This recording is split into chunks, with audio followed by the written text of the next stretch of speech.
Okay, this is stock number 3-32K. It's a 2001 Honda Civic EX, 1.7 California emissions. It's a little D17A2 motor, automatic transmission, no check engine light, and this thing's got 121,882 for miles.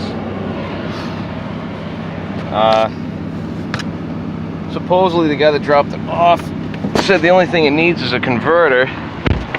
You know, the catalytic converter, not the torque converter. Tranny's fine, supposedly.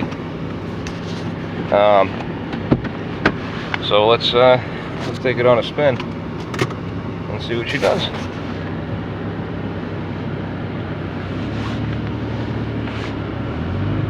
Brakes are a little spongy, and it does have a little bit of an exhaust leak.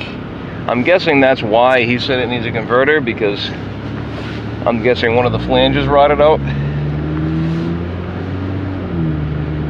Oh, butter smooth. Butter smooth. I like this tranny. No jumping around, no anything. This definitely goes into all the gears, and it does have power, so I don't think it's a clogged cat.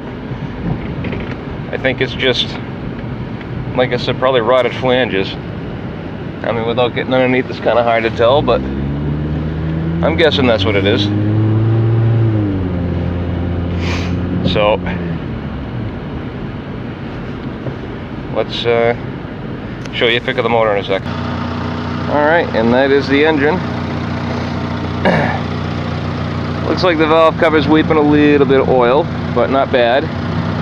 I did feel the V-TEC kick in a little bit, so it does seem like that works okay.